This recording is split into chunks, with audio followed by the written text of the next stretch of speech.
So বন্ধুসকল আজি আপোনাৰ ভিডিওটো এটা বিশেষ ভিডিও হ'বলৈ গৈ আছে কিয়নো মই আজি আপোনাৰ অসমীয়াৰ ঘৰত অসমীয়াৰে এসাজ খাবলৈ আহিছো এটা বিশেষ বুলি এটো কাৰণে কৈছো আপোনাৰ যিসকল আপোনাৰ অসমৰ পৰা বাহিৰত থাকে যিসকল আপোনাৰ প্ৰবাসী অসমীয়া থাকে তেওঁলোকৰ কাৰণে অসমীয়া খাদ্যটো খোৱা বুলি ক'লে মানে এটা বিশেষ ধৰণৰ অনুভৱ আৰু অসমীয়াৰ ঘৰত আপোনাৰ অসমীয়াৰে এসাজ খাবলৈ আহিছো অসমীয়া থলুৱা আপোনাৰ খাদ্য যি আছে তাৰ বহুত দিনৰ পিছত খাবলৈ পাম সো বহুত আনন্দ মানে অনুভৱ কৰি আছো সো আপোনালোকক চিনাকি কৰাই দিম যিজন ব্যক্তিৰ ঘৰত আহিছো আপোনাৰ সেই ব্যক্তিজনক চিনাকি কৰাই দিম লগতে আপোনাৰ কি খাম হেয়াও দেখুৱাম সো চাই থাকিব ৰূপজয় ভিলগ ভিডিওটো আৰম্ভ হোৱাৰ আগতে সকলোকে মোৰ ইউটিউব চেনেল ৰূপজয় ভিলগলৈ পুনৰবাৰ স্বাগতম জনাইছো আৰু আপোনালোকক চিনাকি কৰাই দিবলৈ ওলাইছো সেই ব্যক্তিজনক এখেত হৈছে আপোনাৰ ৰজনী বৰগোহাঁই আমাৰ শিৱসাগৰত ঘৰ তেখেতৰ ঘৰত আহিছো বৰ ধুনীয়াকে আপোনাৰ বয়ে বহুত ধুনীয়াকে পৰিবেশন কৰি দিছে আপোনাৰ এয়া আছে আপোনাৰ আলু ভাজি ভাত আপোনাৰ মাংস ভজা মাছ লগতে আপোনাৰ ভূত জলকীয়া আছে ভূত জলকীয়া বহুত দিনৰ পিছত মই দেখিব পাইছো আপোনাৰ এটো কাজি নেমু তাৰ পিছত আছে আপোনাৰ সালাড দালি সো এই গুটেইখিনি আপোনাৰ বহুত দিনৰ পিছত দেখিব পাইছো মই একচুয়ালি তো এটা বেলেগ ধৰণৰ অনুভৱ মানে এটো সেই অনুভৱটো অসমৰ পৰা যিসকল বাহিৰত থাকে তেওঁলোকেহে বুজি পাব সো চাই থাকিব ৰূপজয় ভিলগ আৰু ভাতকিটা খাই লওঁ তাৰ পিছত ৰজনী দাৰ পৰা কিছু কথা জানিবলৈ বিচাৰিম আৰু আপোনালোককো জনাবলৈ বিচাৰিম সো চাই থাকিব ৰূপজয় ভিলগ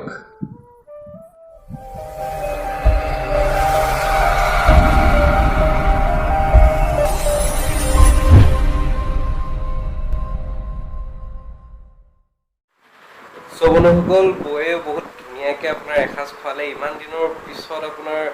এনেকুৱা এসাজ ভাত খাবলৈ খুবেই ভাল লাগে সো এতিয়া আমি এখন ভিডিওটোৰ অকণমান আগলৈ আগবাঢ়িছো এতিয়া একচুৱেলি মই আপোনালোকক জনাওঁ যে মই বহুত দিনৰ এটা পৰিকল্পনা ভাবি থৈছিলোঁ যে আপোনাৰ মুম্বাইত আহি লৈ পেলাই ইন মুম্বাই শীৰ্ষক এটা নতুনকৈ অনুষ্ঠান আৰম্ভ কৰিম য'ত মই দেখুৱাবলৈ চেষ্টা কৰিম আপোনাৰ মুম্বাইৰ লগতে মুম্বাইৰ ওচৰে পাজৰে যিকেইখন জেগা আছে তাত আপোনাৰ অসমৰ পৰা অহা বিশেষকৈ যিসকল লোক আছে কি ধৰণে আপোনাৰ ইয়াত প্ৰতিষ্ঠিত হৈছে বা অসমৰ আমাৰ কলা সংস্কৃতি ইয়াত কেনেকৈ তেওঁলোকে স্থাপিত কৰিছে তো তাৰ কিছু আভাস আপোনালোকক দিবলৈ চেষ্টা কৰিম সো আজি ভিডিওটো ইন মুম্বাইৰ প্ৰথমটো এপিছড আৰু প্ৰথমটো এপিছডৰ প্ৰথমজন ব্যক্তি মানে চেনেলটোৰ অতিথি আপোনাৰ আছে আমাৰ লগত ৰজনী বৰগোহাঁই ইতিমধ্যে আপোনালোকক চিনাকি কৰাই দিছোঁ আমি ৰজনী দা বুলি মাতো আমাৰ ককাইদেউৰ নিচিনা অসমৰে হয় যিহেতুকে আমি ককাইদেউ বুলি সম্বোধন কৰোঁ সো তেখেতৰ পৰা কিছু কথা জানিবলৈ চেষ্টা কৰিম অসমৰ পৰা তেওঁ 2005 চনতে আহিছিলে আৰু আজি প্ৰায় 15 বছৰ মানে হ'ল আৰু 15 বছৰে আপোনাৰ মুম্বাইত তেখেতে নিজৰ ঘৰ বাৰী আপোনাৰ ইয়াতে তেখেতে লৈছে আৰু ইয়াতে সংস্থাপন তেওঁ বৰ্তমান ONGCত কৰ্মৰত আৰু একচুৱেলি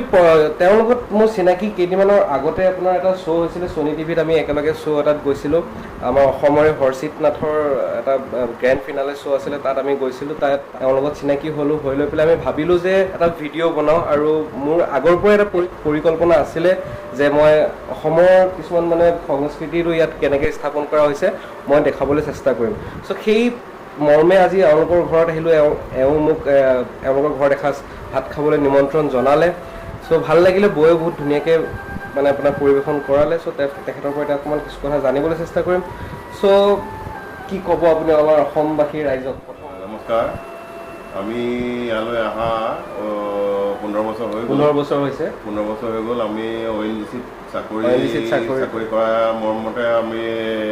ইয়ালৈ ট্ৰেন্সফাৰ হৈ পেলাই আহিলোঁ ইয়াৰ আগতে ক'ত আছিলে আগতে আমি শিৱসাগৰত আছিলোঁ শিৱসাগৰত এখেতৰ অৰিজিনেল ঘৰ আপোনাৰ শিৱসাগৰতে হয় দুগ্ধৰ বুলি কয় দুগ্ধৰ শিৱসাগৰৰ দুগ্ধৰ তো তাৰ পৰা আপোনাৰ মুম্বাইত অহা 15 বছৰ হৈ গৈছে আৰু আমাৰ অসমীয়া মানুহবিলাকৰ কি হয় আমি অসমীয়া মানুহবিলাক য'তেই যাওঁ একচুৱেলি আমি নিজৰ বস্তুবিলাকক সদায় আপোন কৰি ৰাখোঁ হয়নে আমি য'তেই মানে নিজৰ মানুহবিলাক বা নিজৰ বস্তুবিলাকক আমি সদায় মানে নিজৰ কৰি ৰাখিব বিচাৰোঁ নিজৰ বস্তুবিলাক আমি বিচাৰি ফুৰোঁ চ' সেই বস্তুটো আমাৰ অসমীয়া মানুহখিনিৰ মাজত সদায় মানে এটা কমন বস্তু এটা আৰু সেই মৰ্মে আজি মই আপোনালোকৰ ঘৰত আছোঁ বোধহয় চ' তেখেতে আপোনাৰ এই ক্ষেত্ৰত লাগি আছে আমাৰ অসমীয়া কলা সংস্কৃতিক মুম্বাইত স্থাপিত কৰিবলৈ বা মুম্বাইত কিছু লোকক জনাবলৈ তেখেতে সেই অসাধ্য চেষ্টা কৰি আছে বৰ্তমানেও আৰু তেখেতৰ ঘৰতো আমি দেখিবলৈ পাইছোঁ ইতিমধ্যে বিভিন্ন ধৰণৰ আপোনাৰ খা সঁজুলি আছে আপোনাৰ তেখেতে পেঁপা বজায় আপোনাৰ বাঁহী আছে ভোৰতাল আছে ঢোল আছে তাল আছে আপোনাৰ চ' বিভিন্ন ধৰণৰ তেখেতে নিজেই ঘৰত এই গোটেইখিনি বস্তু যোগাৰ কৰি লৈছে সময়ে সময়ে তেখেতে কিবা ইয়াত অনুষ্ঠান হ'লে তাত পেঁপা বাদনো কৰে আৰু আমাক আজি অকণ বজাই দেখুৱাব আমাক আজি অকণ পেঁপা বাদন কৰি পেলাই দেখাব চ' এনেকৈ আমি ইয়াত নিজৰ মানুহখিনি যেতিয়া বহুত দিনৰ পিছত কেতিয়াবা লগ পাওঁ আজিতো মই বহুত দিনৰ পিছত আপোনালোকৰ ঘৰত আহি পেলাই এনেকুৱা লাগিছে যে মই মানে নিজৰ ঘৰতে ক'ৰবাত আছোঁ মানে মই এতিয়া মুম্বাইত থকা নিচিনা কিন্তু ফিল হোৱা নাই আপোনাৰ আমাৰ অসমৰে ক'ৰবাত মানে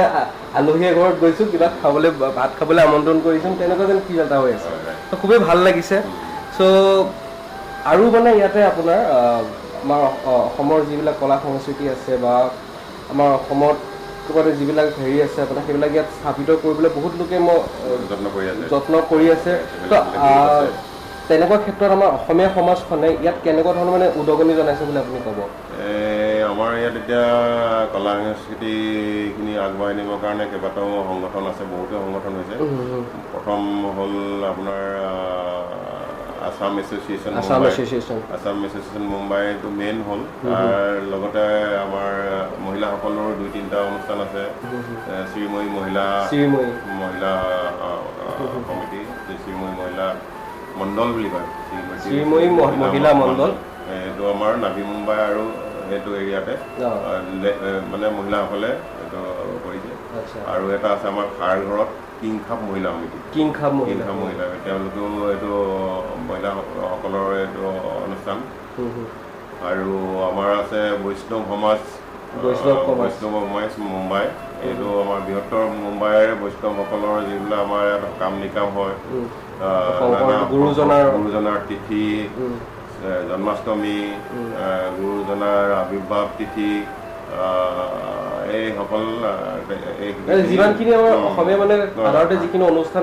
আমি ঘৰত অসমত যিবিলাক আমি কৰোঁ সেইবিলাক আমি ইয়াত কৰিবলৈ যত্ন কৰোঁ আৰু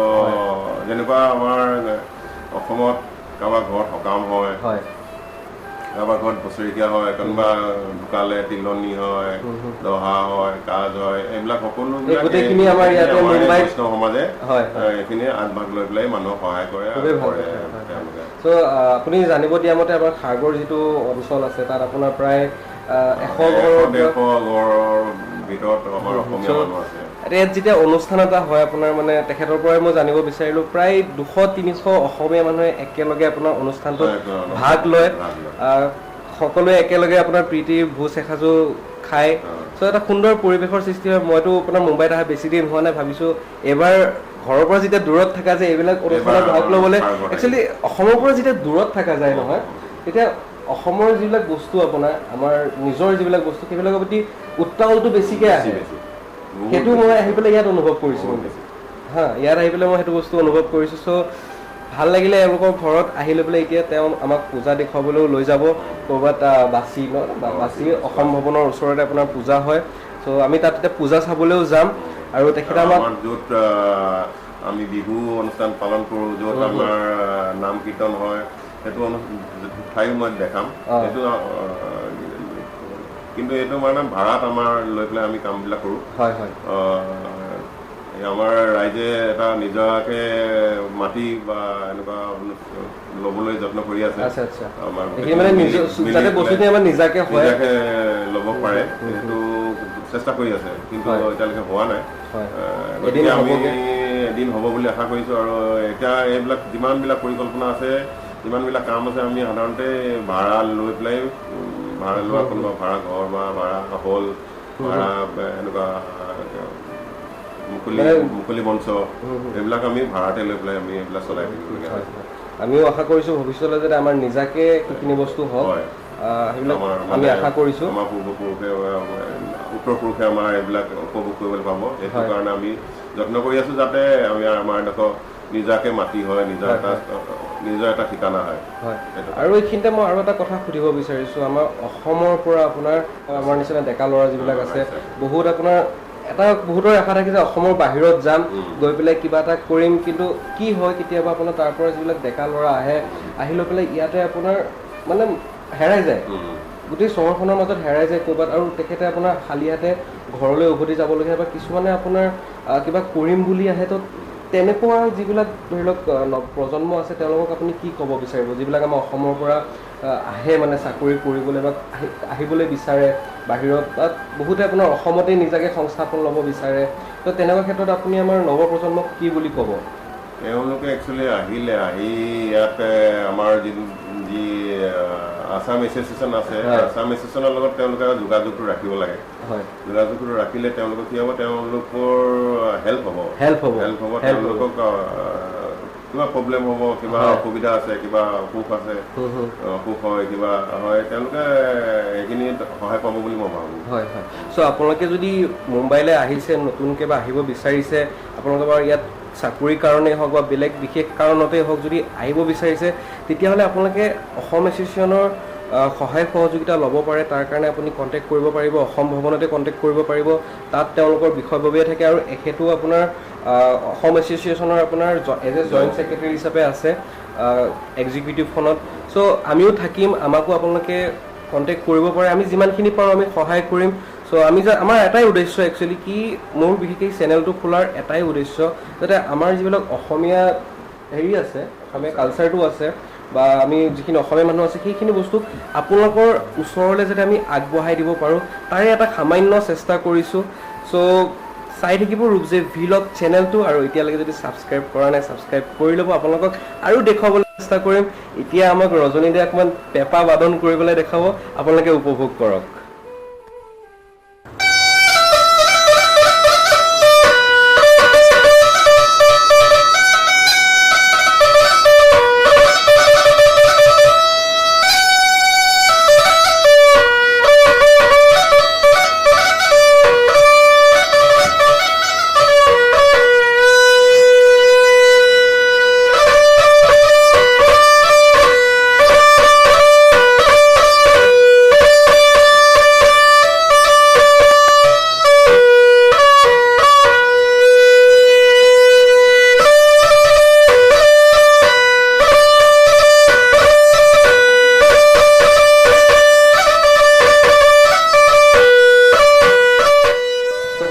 এয়া আছিলে আপোনাৰ ৰজনী বৰগোহাঁই, মুম্বাইৰ প্ৰবাসী অসমীয়া। চ' আজি ভিডিঅ'টো আমি ইমানতে সামৰিছোঁ। ভিডিঅ'টো চাই পেলাই কেনেকুৱা পালে কমেণ্ট কৰি পেলাই জনাব, আৰু আপোনালোকক ভৱিষ্যতলৈ এনেকুৱা আৰু নতুন নতুন ভিডিঅ' দেখাবলৈ যত্ন কৰি থাকিম। আমাৰ কলা সংস্কৃতিৰ ওপৰত যিসকল লোকে কাম কৰিছে তেওঁলোকক আপোনালোকৰ আগত চিনাকি কৰাবলৈ চেষ্টা কৰিম। লগতে আমাৰ ফালৰ পৰা যিমানখিনি সম্ভৱ হয় আমি আমাৰ চেষ্টা অব্যাহত ৰাখিম। তেতিয়াহ'লে চাই থাকিব ৰূপজে ভিলগ চেনেলটো, আৰু ভিডিঅ'টো যদি ভাল পাইছে আনৰ লগতো শ্বেয়াৰ কৰিব। আমি একচুৱেলি এই মুখকেইখন আমি চিনাকি হ'ব লাগে, অসমৰ মানুহখিনিয়ে চিনি পাব লাগে আমি ইয়াত কি ধৰণে কেনেকৈ কাম কৰিছোঁ তাৰ প্ৰচাৰ হ'ব লাগে। লগতে আমাক যাতে সহায় সহযোগিতা আগবঢ়াই যায় যিকোনো ক্ষেত্ৰতে আমি নথৈ আনন্দিত হ'ম। এইখিনি মোৰ আজিৰ এই নতুন অনুষ্ঠানটোৰ নতুন এপিছডটোৰ যিটো মই ছিৰিজ আৰম্ভ কৰিব বিচাৰিছোঁ, ইন মুম্বাই নামৰ ছিৰিজটো, তাৰ উদ্দেশ্যটো মোৰ এইটোৱে থাকিব। তেতিয়াহ'লে চাই থাকিব ৰূপজে ভিলগ চেনেলটো আৰু ছাবস্ক্ৰাইব কৰিব, লগতে সকলোৰে লগত ভিডিঅ'টো শ্বেয়াৰ কৰিবলৈ নাপাহৰিব। আজিলৈ ইমানতে ৰাখিছোঁ, লগ পাম পৰৱৰ্তী ভ্লগত, তেতিয়ালৈ নমস্কাৰ।